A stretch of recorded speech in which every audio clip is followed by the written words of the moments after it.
Hello everyone, मैं हेमंत पुरोहित chemistry educator apex classes के digital platform पर आपका स्वागत करता हूं। आज हम चैप्टर 5 सरफेस केमिस्ट्री में कोलाइड का अध्ययन करेंगे। किसका अध्ययन करेंगे? कोलाइड का। तो हमारे सिलेबस में कोलाइड के निर्माण की विधियां, कोलाइड का शुद्धिकरण तथा कोलाइड के विशिष्ट गुणधर्म भी दिए हुए हैं, जिनका अध्ययन हम अलग अलग लेक्चर के अंदर करेंगे। तो ये जो कोलाइड है, ये केवल अपनी थ्योरी नहीं, ये प्रैक्टिकल के अंदर भी है। किसमें है? प्रैक्टिकल में। तो ये आपके प्रैक्टिकल में जो कोलाइड है उसको आप खुद हाथ से बनाओगे, यानी सोल के रूप में बनाओगे।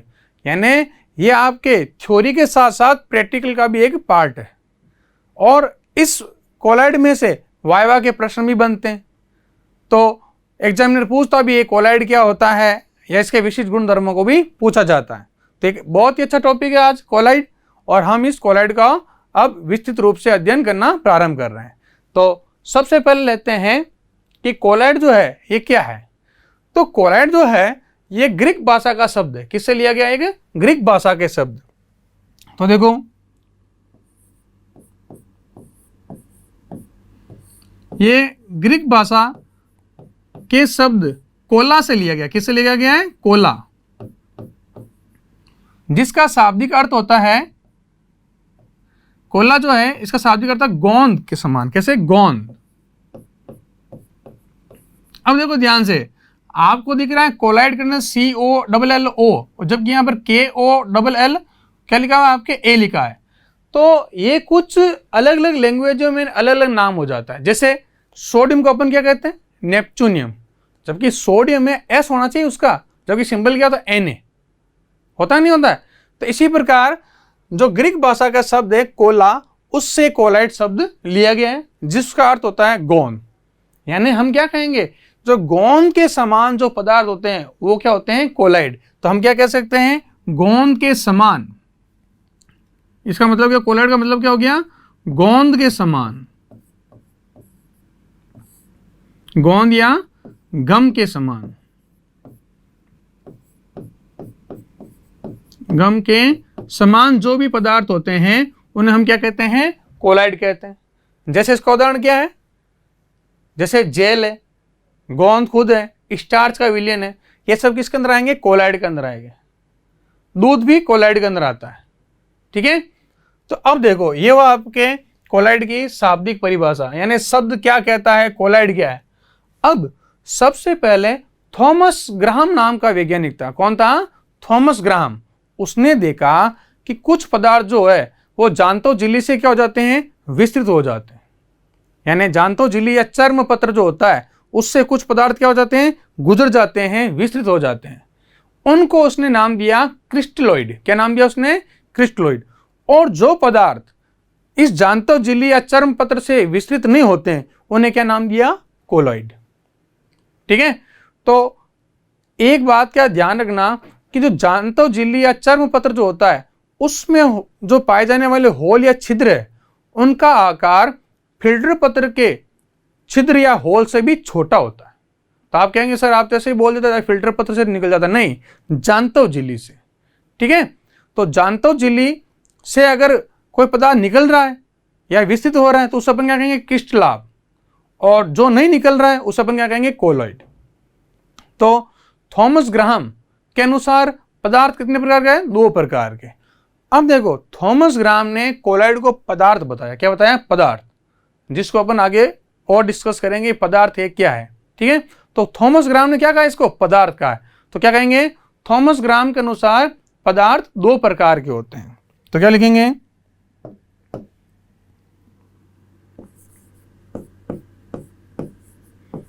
थॉमस ग्राहम के अनुसार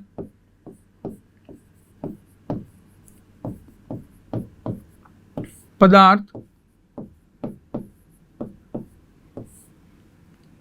2 प्रकार के होते हैं, या निम्न प्रकार के होते हैं। पदार्थ निम्न प्रकार के होते हैं। अब देखो, तो सबसे पहले इसने क्या लिया? जैसे अपन क्रिस्टला पढ़ रहे हैं या कोलॉइड पढ़ रहे हैं तो अपन पहले कोलॉइड ले लेते हैं। तो पहला इसने क्या बताया, कोलॉइड।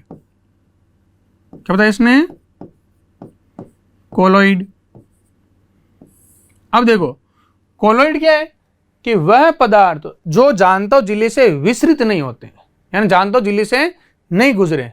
तो इसका उदाहरण क्या होगा, जैसे गोंद, जेल या स्टार्च का विलयन। ठीक है, सब किसके अंदर आएंगे, कोलॉइड के अंदर। तो क्या लिखेंगे, थॉमस ग्राम ने जो बताया था इसके बारे में वो लिखेंगे, यह पदार्थ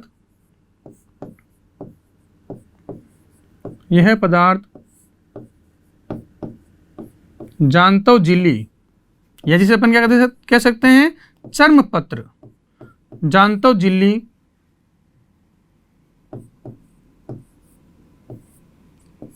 झिल्ली से विसरित नहीं होते। विस्तृत यानी गुजरते नहीं है, छनते नहीं है, ऊपर रह जाते हैं, विस्तृत नहीं होते हैं, नहीं होते हैं। जैसे इसका एग्जाम्पल क्या हो गया आपके, बोलो, इसका एग्जाम्पल हो गया आपके गोंद खुद। तो एक तो क्या आपके गोंद है और जेल है, गोंद है, जेल है, स्टार्च का विलयन है, ये इसके अंदर आता है। और स्टार्च का विलयन आप खुद लैब के अंदर बनाओगे, स्टार्च का सोल, गोंद का सोल, ये गम एरेबिक का सोल, ये आपको खुद को लैब के अंदर बनाना है। तो मैंने कहा ये प्रैक्टिकल का भी एक टॉपिक है, ध्यान रखना। तो ये हुआ कोलाइड। तो देखो थॉमस ग्राम ने इसको क्या कहा गया है, कोलाइड या जो क्रिस्टलाब लेंगे इनको पदार्थ के रूप में लिया, ध्यान रखना। दूसरा आपके है तो जो जांतव झिल्ली से विस्तृत नहीं होते हैं वो तो क्या कहलाए, कोलाइड। और जो जांतव झिल्ली से विस्तृत हो जाएंगे उसे अपन क्या कहेंगे, क्रिस्टलाब। क्या कहेंगे इसे, क्रिस्टलॉइड। इंग्लिश में कहते हैं क्रिस्टलॉइड और हिंदी में कहते हैं क्रिस्टलाब।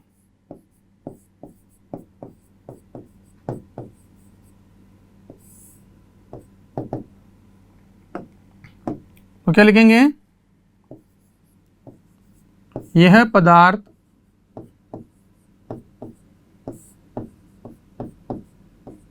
जांतव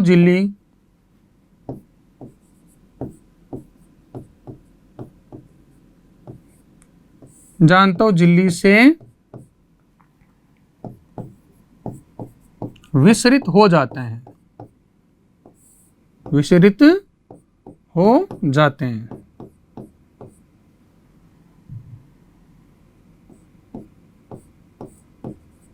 जैसे अब कौन छन जाएगा, देखो ये जो है जैसे NaCl नमक का जलीय विलयन, शर्करा का जलीय विलयन, तो ये क्या हो जाएंगे, जांतव झिल्ली से बाहर निकल जाएंगे। तो इसका उदाहरण क्या हो गया आपके, जैसे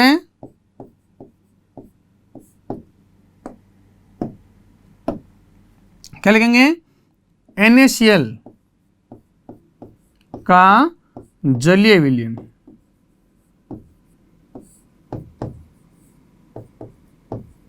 NaCl का जलीय विलयन या शर्करा का जलीय विलयन इसके अंदर आएगा आपके। ठीक है, तो थॉमस ग्राम ने जब सबसे पहले बताया तो उसने पदार्थों को दो प्रकारों में बांटा, किसे, कोलॉइड और दूसरा कौन सा है आपका, क्रिस्टलाब। क्या है दूसरा प्रकार, क्या है आपका, क्रिस्टलाब।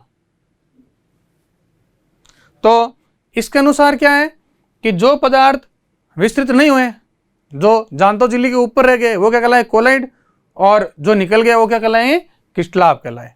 अब अपन क्या करते हैं, जो ये इसने जो परिभाषा बताई जिसमें पदार्थ शब्द काम लिया, क्या काम लिया, पदार्थ।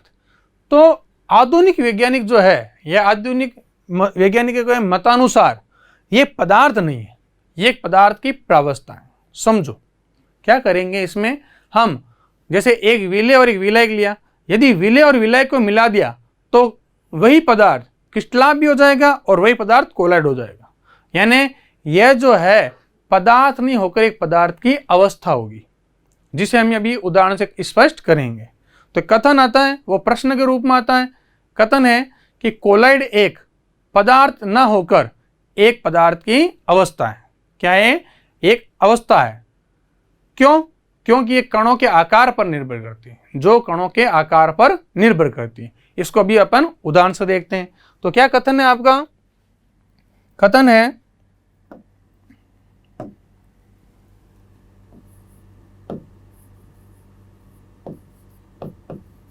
कभी कभी एक कथन को स्पष्ट कीजिए, सिद्ध कीजिए। क्या कथन है? कोलॉइड एक पदार्थ न होकर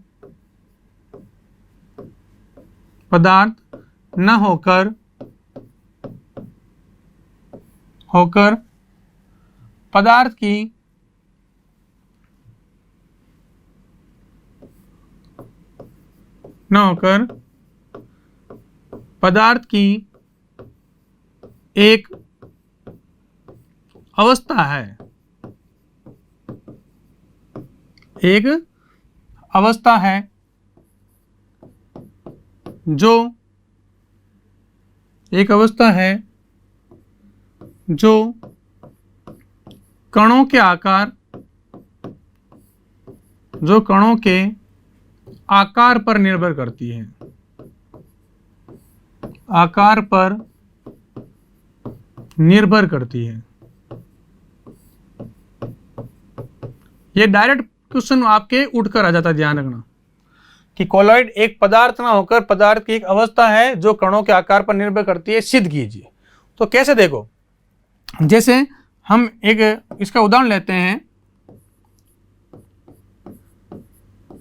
जैसे देखो, पहली कंडीशन देखते हैं। यदि मैं NaCl को जल के अंदर डाल दूं, यानी नमक जो है उसको पानी में घोल दे, तो उस समय क्या कहलाएगा? कि वह आपके उस समय क्रिस्टलाभ कहलाएगा। और यदि NaCl को बेंजीन में डाल दूं तो वो कोलाइड की तरह कार्य करेगा। कैसे कार्य करेगा? कोलाइड की तरह। तो क्या हो गया? जैसे पहला क्या हो गया? NaCl का जलीय विलयन,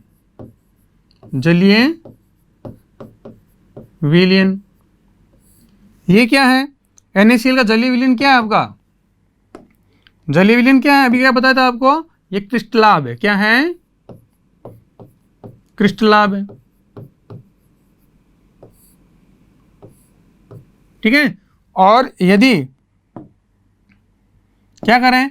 NaCl है, NaCl का बेंजीन में विलयन। किसमें? बेंजीन। तो आज का होमवर्क, बेंजीन का सूत्र बताइए और बेंजीन का अणुभार बताना। ठीक है। NaCl का बेंजीन में विलयन, अगर अपन NaCl को किस में घोल दे? बेंजीन में घोल दे, तो वो क्या कहलाएगा आपके? तो उस समय कहलाएगा आपके कोलॉइड। क्या कहलाएगा? कोलॉइड। हो गया चेंज। दूसरा एग्जांपल लेते हैं। जैसे देखो, यदि साबुन जो है, साबुन का जलीय विलयन होगा तो वो कहलाएगा कोलाइड।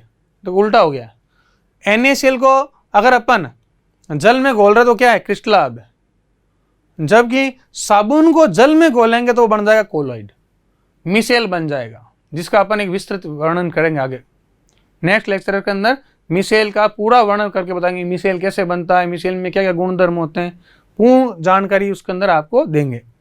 तो क्या है दूसरा उदाहरण? साबुन का जलीय विलयन। तो साबुन का जो जलीय विलयन है वो क्या होगा? वो अब हो गया आपके क्या? कोलॉइड। क्या हो गया? कोलॉइड। और यदि आपने क्या करा? साबुन का कौन सा विलयन लिया? साबुन का एल्कोहल में विलयन। साबुन का एल्कोहल में विलयन, या इसे अपन क्या कह सकते हैं, एल्कोहली विलयन। एल्कोहल में विलयन लोगे तो क्या बन जाएगा ये, अब ये बन जाएगा क्रिस्टलाभ। क्या बन जाएगा, क्रिस्टलाभ।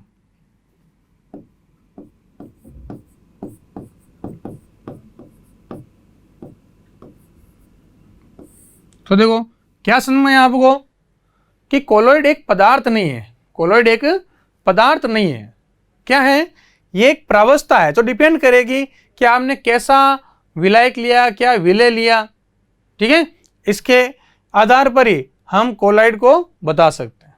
तो ये आधुनिक मतानुसार जो था आपके, क्या है, इसका जो थॉमस ग्राम ने जो अवधारणा दी थी कि वह पदार्थ है, तो वो पदार्थ नहीं होकर क्या हुआ, एक पदार्थ की अवस्था मानेगी। तो ये हुआ आपके कोलाइड का सबसे पहले शाब्दिक अर्थ, और फिर कोलाइड के बारे में बताया। तो हमने देखा कि ये कणों के आकार पर निर्भर करती है। तो कणों के आकार के आधार पर विलयनों को 3 प्रकारों में बांटा गया। कितने प्रकारों में बांटा गया है, 3 प्रकारों में, जिसका वर्णन हम नेक्स्ट टॉपिक में देखते हैं।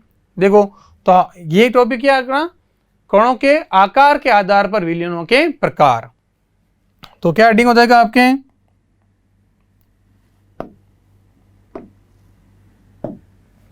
हेडिंग है आपके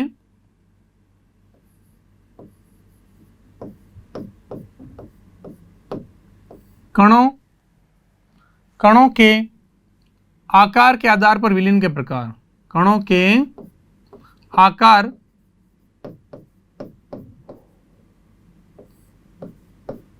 के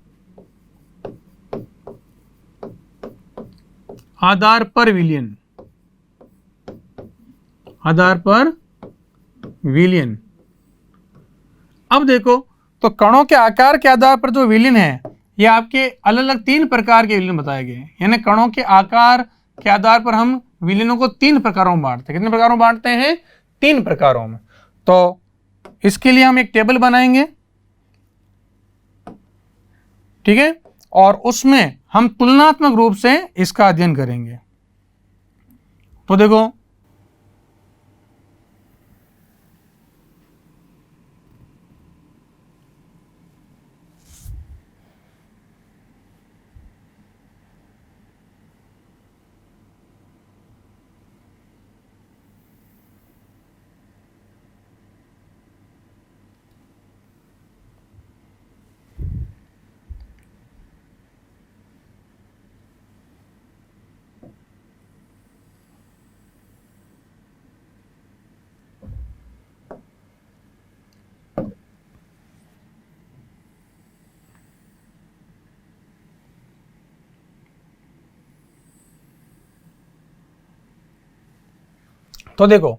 ये जो टेबल है, इसमें हम तीनों प्रकार के विलयन बताएंगे।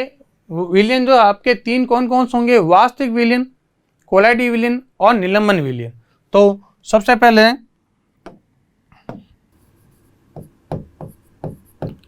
क्रम संख्या, यहां आ जाएंगे गुण, यहां आ जाएगा पहला विलयन कौन सा है, वास्तविक विलयन। कौन सा है, वास्तविक विलयन। दूसरा होगा आपके कोलाइड,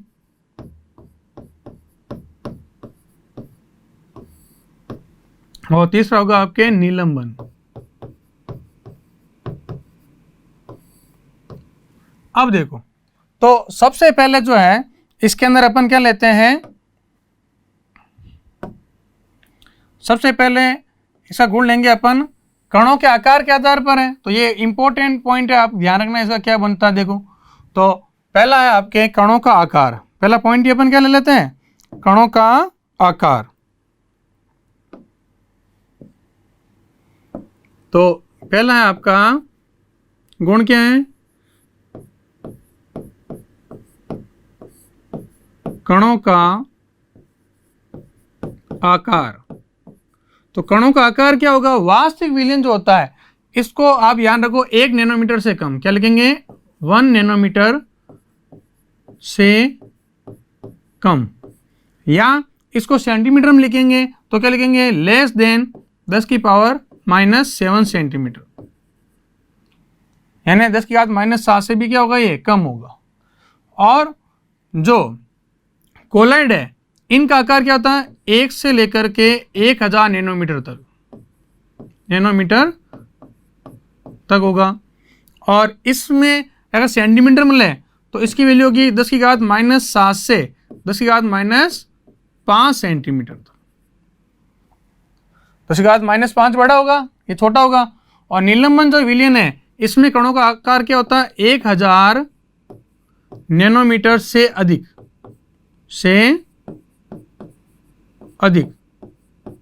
या इसको अपन लिख सकते हैं क्या, इस रूप में लिखे तो ग्रेटर देन 10⁻⁻5 सेंटीमीटर। आ गया समझ में? तो कणों के आकार के आधार पर आप क्या देख रहे हो कि जो वास्तविक विलयन है उनके कणों का आकार 1 नैनोमीटर से कम, कोलाइड के कणों का आकार 1 से लेकर 1000 नैनोमीटर तक होता है। यह प्रश्न पूछा गया कई बार परीक्षा में कि कोलाइड विलयन में कणों का आकार कितना होता था, क्या बोलना है, 1 से लेकर के 1000 नैनोमीटर तक, या 10 की घात -7 से 10 की घात -5 सेंटीमीटर तक। जबकि निलंबन विलयन में कणों का आकार 1000 नैनोमीटर से भी अधिक होगा। नेक्स्ट देखो, सेकंड पॉइंट है आपका,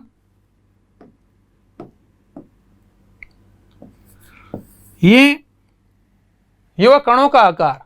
तो अब लेते हैं इसकी प्रावस्था। क्या लेते हैं इसकी प्रावस्था। तो वास्तविक विलयन क्या है, तो देखो इसको समझने के लिए आप एक उदाहरण दिमाग में रख लो। वास्तविक विलयन है आपका नमक का जलीय विलयन। क्या है, नमक का जलीय विलयन। तो उस नमक के जलीय विलयन में क्या होगा कि नमक को जब अपन पानी के अंदर डालेंगे तो हमें ना तो नमक के कण दिखाई देंगे ना पानी के कण, उनको अपन अलग नहीं कर सकते।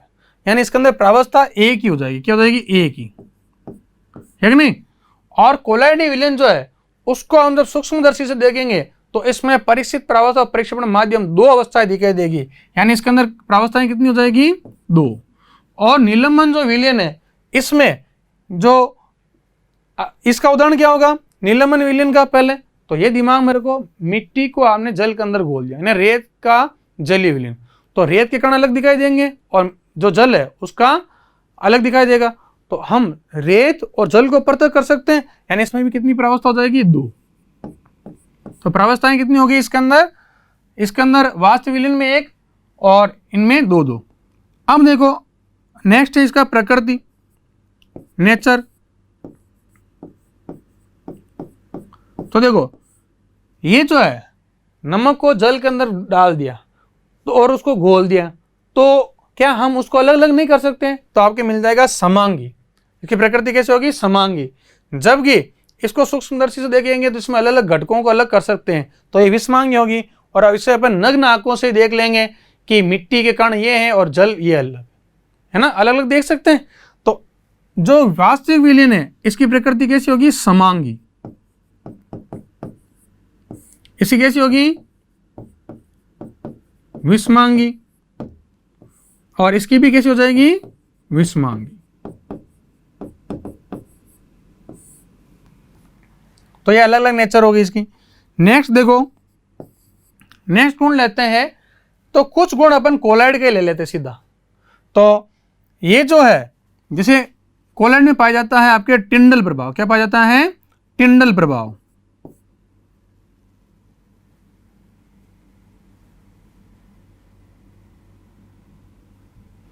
तो ये 2 गुण जो है वो कोलाइड विलयन के ले रहे हैं। कौन सा गुण है, टिंडल प्रभाव। तो टिंडल प्रभाव जो है कौन दर्शाएगा, केवल कोलाइड विलयन दर्शाएगा, जबकि वास्तविक विलयन और निलंबन विलयन नहीं दर्शाएंगे। तो यहां क्या लिखेंगे, दर्शाता है,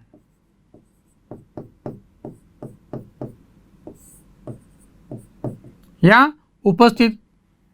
और ये दोनों क्या देंगे, नहीं दर्शाते।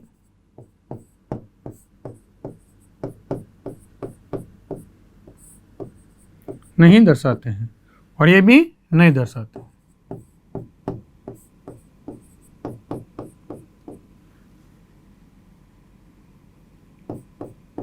नहीं दर्शाते हैं।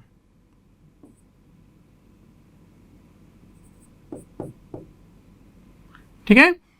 अब देखो, एक तो मैंने कहा दो गुण ले लेते हैं, एक तो टिंडल प्रभाव और एक प्रभाव होता है ब्राउनी गति। क्या होता है? ब्राउनी गति। तो ये टिंडल प्रभाव और ब्राउनी गति को अपन विस्तृत आगे पढ़ेंगे, ध्यान रखना। ब्राउनी गति जो जिगजैग गति या टेढ़ी मेढ़ी गति कहलाती है, तो ये कौन दर्शाता है? कौन दर्शाता है? केवल कोलाइडी विलयन। तो इसमें क्या लिखेंगे? दर्शाता है, सेम ये आ जाएगा। और ये भी ब्राउनी गति नहीं दर्शाते हैं और ये भी नहीं दर्शाते। अब इसके एग्जाम्पल ले लो, उदाहरण क्या हो जाएंगे बोलो? अगर एग्जाम्पल ले इसके, तो इसका क्या होगा? NaCl का जलीय विलयन। ठीक है, तो क्या लिखें इसका एग्जाम्पल?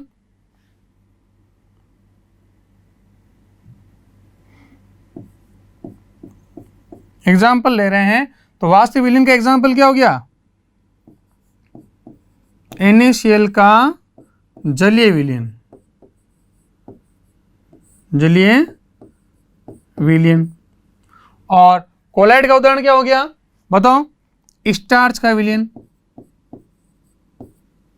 स्टार्च का विलयन, गोंद का विलयन, स्टार्च का विलयन इसके अंदर आएंगे, दूध भी इसके अंदर आएगा। और निलंबन क्या हो गया? रेत का जलीय विलयन, यानी आप मिट्टी या रेत कुछ भी लिख दो, रेत का जलीय विलयन, जलीय विलयन। तो इस प्रकार कणों के आकार के आधार पर विलयन कितने प्रकार के होते हैं? 3 प्रकार के। कौन कौन से? वास्तविक, कोलाइड और निलंबन। तो वास्तविक जो है इसके कणों का आकार कितना है? 1 नैनोमीटर से कम, 1 से 1000 नैनोमीटर तक और 1000 नैनोमीटर से अधिक। इसमें प्रावस्था एक होगी, इन दोनों में 2 होगी। इसकी प्रकृति कैसे होगी? समांगी, और इन दोनों की विषमांगी। जबकि टिंडल प्रभाव और ब्राउनी गति कौन दर्शाता? केवल कोलाइड दर्शाता है, जबकि ये दोनों नहीं दर्शाते। और इसका एग्जाम्पल ये हो गया। तो अपन ने शुरू किया था कोलाइड, तो सबसे पहले क्या देखा? शाब्दिक अर्थ देखा। शाब्दिक अर्थ के बाद में क्या देखा हमने? थॉमस ग्राम ने इसको पदार्थ कहा था। फिर आधुनिक मतानुसार ये कोलाइडी विलयन है। क्या है? कोलाइड विलयन है। तो अब हम पढ़ते हैं कोलाइड विलयन।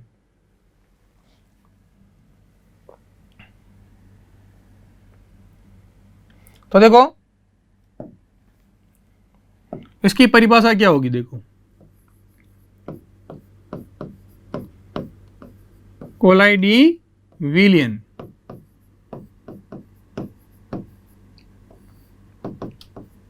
अब देखो, अभी आपने पिछली स्लाइड इसके अंदर क्या देखा? अभी बताया था आपको कि इसकी प्रकृति कैसी है? विषमांगी है। तो इसका मतलब क्या? देखो, ये जो कोलाइड होते हैं, कोलाइडी विलयन एक विषमांगी विलयन है जिसमें 2 घटक पाए जाते हैं। क्या पाए जाते हैं? 2 घटक। एक घटक का नाम होता है परीक्षित प्रावस्था और एक घटक का नाम होता है प्रक्षेपण माध्यम। और यह विलय और विलायक के रूप में कार्य करता है। तो कोलाइडी विलयन जब भी देखेंगे तो उसमें 2 घटक होंगे, एक तो परीक्षित प्रावस्था और एक प्रक्षेपण माध्यम। तो देखो क्या लिखेंगे? इसकी डेफिनेशन क्या लिखेंगे? यह एक विषमांगी विलयन है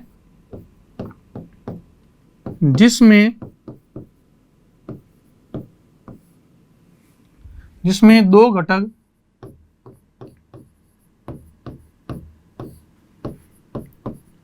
परिक्षिप्त प्रावस्था, वो बताएंगे इसके बारे में। परिक्षिप्त प्रावस्था व परिक्षेपण माध्यम पाया जाता है, माध्यम पाया जाता है। तो ये हो गई कोलाइडी विलयन की परिभाषा, नोट कर लेना इसको। अब देखो, इसको अपन शॉर्ट के अंदर बता सकते हैं कि परिक्षिप्त प्रावस्था विलय है और परिक्षेपण माध्यम क्या है? माध्यम विलायक है। क्या है? विलायक। तो हमें ऐसा लिखते हैं इसको कि जैसे कोलाइडी विलयन है, क्या लिखेंगे आप? ऐसे लिखो, कोलाइडी विलयन बराबर, यानी किससे मिलकर बनेगा? क्या क्या घटक है आपके पास में, बोलो। एक तो है परिक्षिप्त प्रावस्था, परिक्षिप्त प्रावस्था, और दूसरा घटक क्या है आपके पास में, परिक्षेपण माध्यम, परिक्षेपण माध्यम।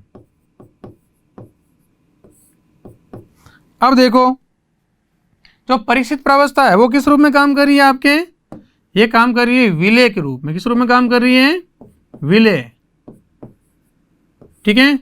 और परिक्षेपण माध्यम किस रूप में काम कर रहा है, विलायक के रूप में। और सरल देखें तो क्या हो जाएगा, विलय क्या होता है, कम मात्रा में, विलय क्या होता है, कम मात्रा में, और विलायक क्या होता है, अधिक मात्रा में। तो इसे अपन क्या लिखेंगे, ये क्या होगा, परिक्षिप्त प्रावस्था क्या होगी, कम मात्रा, इसकी क्या होगी, लेस देन, और ये क्या होगी, इसकी मात्रा क्या होगी, अधिक मात्रा, अधिक मात्रा। तो ये हुआ आपके कोलाइडी विलयन की परिभाषा। तो अब हम पहुंचे हैं कहां पर, कोलाइडी विलयन पर। ये कोलाइडी विलयन एक विषमांगी विलयन है जिसमें दो घटक परिक्षिप्त प्रावस्था व परिक्षेपण माध्यम पाया जाता है।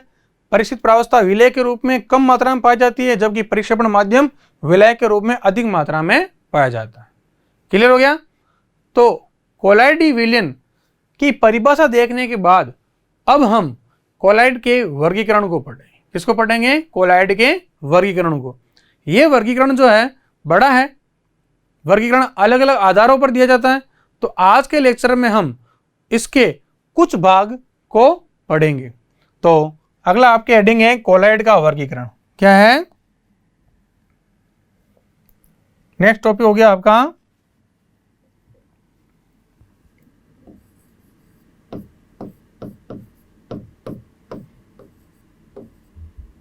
कोलाइड का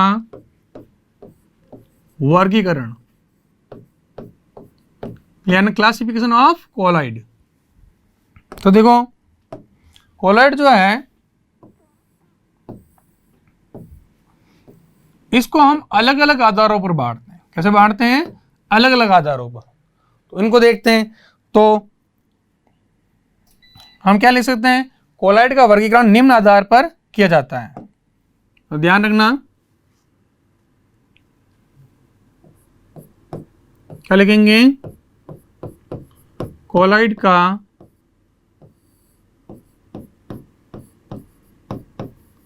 वर्गीकरण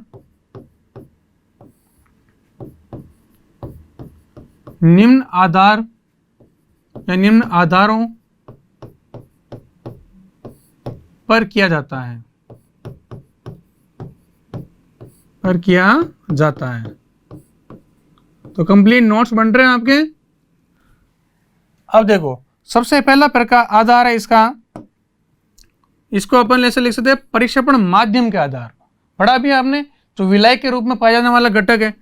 तो पहला आधार क्या है आपके, परिक्षेपण माध्यम के आधार पर, माध्यम के आधार पर पहला वर्गीकरण। दूसरा क्या आएगा, दूसरा जो है वो हम पढ़ेंगे भौतिक अवस्था के आधार पर, फिजिकल स्टेट के आधार पर, कि परिक्षिप्त प्रावस्था और परिक्षेपण माध्यम की भौतिक अवस्था के आधार पर देखेंगे, भौतिक अवस्था के आधार पर।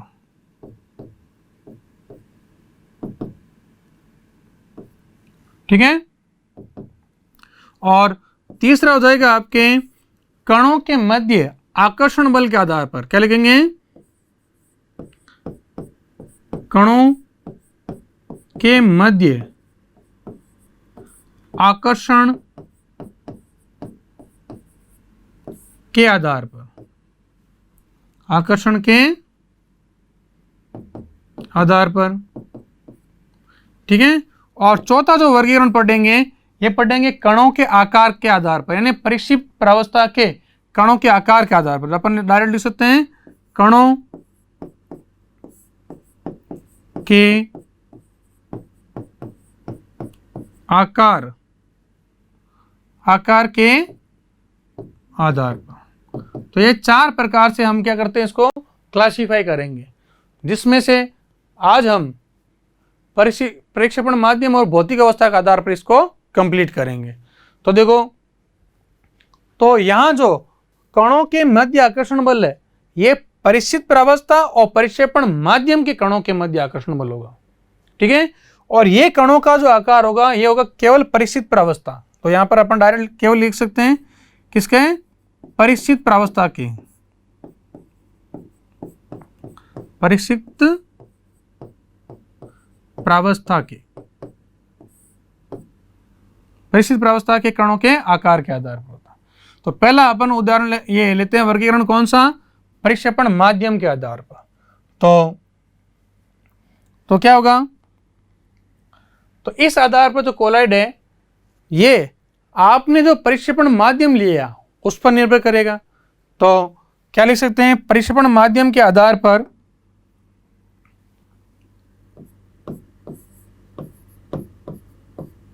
परिक्षेपण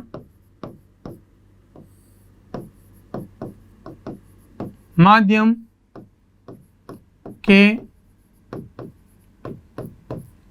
आधार पर कोलाइड। अब देखो, जैसा आप परिक्षेपण माध्यम लोगे वैसा क्या बन जाएगा, आपका कोलाइड बन जाएगा। जैसे इसका है पहला प्रकार अपन लेते हैं ए। जैसे आपने अगर मान लो परिक्षेपण माध्यम जल ही लिया है, तो अपन क्या कहेंगे, हाइड्रोसोल। क्या कहेंगे उसे, हाइड्रोसोल। तो क्या लिखेंगे इसके अंदर, इसमें परिक्षेपण माध्यम जल होता है। एक बार बताऊंगा, सभी अपना आता जाएंगे। तो क्या जाएंगे, क्या लिखेंगे,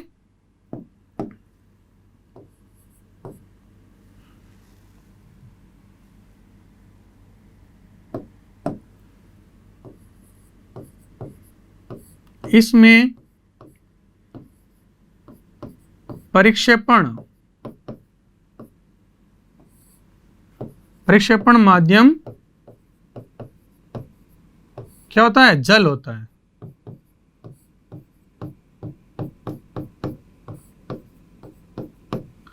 अब मान लो आप जल की जगह एल्कोहल ले लो, क्या ले लो, एल्कोहल।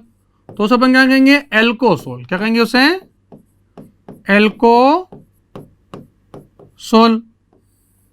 तो डायरेक्ट क्या लिख देंगे, परिक्षेपण माध्यम जब क्या हो, परिक्षेपण माध्यम एल्कोहल होगा। क्या होगा, परिक्षेपण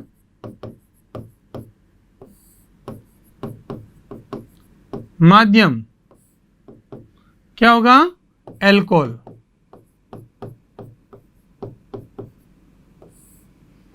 एल्कोहल,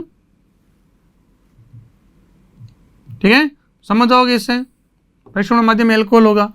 और यदि मान लो आप क्या ले रहे हो, यदि आप बेंजीन ले रहे हो, क्या ले रहे हो, बेंजीन, तो उसे अपन कहेंगे बेंजोसोल। क्या कर देंगे उसे, बेंजोसोल। तो क्या याद रखना है, इसमें परिक्षेपण माध्यम क्या हो जाएगा, बेंजीन। तो क्या लिख देंगे, परिक्षेपण माध्यम। अभी पूछा मैंने कि बेंजीन का फॉर्मूला बताना आपको और इसका अणुभार बताना है, बेंजीन होगा। और अगर मान लो परिक्षेपण माध्यम क्या था, वायु, तो उस अपन क्या कह देंगे, एरोसोल। क्या कह देंगे उससे, एरोसोल। तो क्या लिख देंगे, परिक्षेपण माध्यम क्या जाएगा इसके अंदर, परिक्षेपण माध्यम क्या हो जाएगा इसके अंदर, एरो यानी वायु, हवा। तो ये हो गया आपके पहला वर्गीकरण कैसा, परिक्षेपण माध्यम के आधार पर कोलाइड। हाइड्रोसोल, हाइड्रोजन लिया तो हाइड्रोसोल हो गया, एल्कोहल लिया तो एल्कोसोल हो गया, यदि परिक्षेपण माध्यम बेंजीन लिया तो बेंजीन हो गया, और अगर मान लो वायु है तो एरोसोल हो गया। तो ये हो गया पहला प्रकार का वर्गीकरण। इस लेक्चर में हमने सबसे पहले कोलाइड को शुरू किया कि कोलाइड का शाब्दिक अर्थ देखा, फिर कोलाइड की जो अवधारणा है थॉमस के अनुसार बताई फिर कोलाइडी विलीन को बताया, विलीनों के अलग अलग प्रकार बताएं और कोलाइड का वर्गीकरण प्रारंभ किया, जिसमें एक सिंपल प्रकार के वर्गीकरण को कंप्लीट किया। नेक्स्ट जो वर्गीकरण है भौतिक अवस्था के आधार पर है, जिसमें हम एक पूर्ण टेबल के रूप में अलग अलग भौतिक अवस्था के आधार पर परीक्षित परावस्था परिक्षेपण माध्यम को रखेंगे और उसको उदाहरण सहित कंप्लीट समझेंगे। तो अच्छे तरीके से पढ़ें और जो भी टॉपिक बताया जा रहा है उसको ध्यानपूर्वक समझें और वीडियो को लाइक करें। Thank you. सब्सक्राइब करें हमारा apex classes edutech YouTube channel, साथ ही बेल आइकन को क्लिक करना बिल्कुल ना भूलें ताकि आगे आने वाले सभी यूट्यूब वीडियोस की अपडेटेड नोटिफिकेशंस सबसे पहले आपको मिले। Apex classes edutech, subscribe now.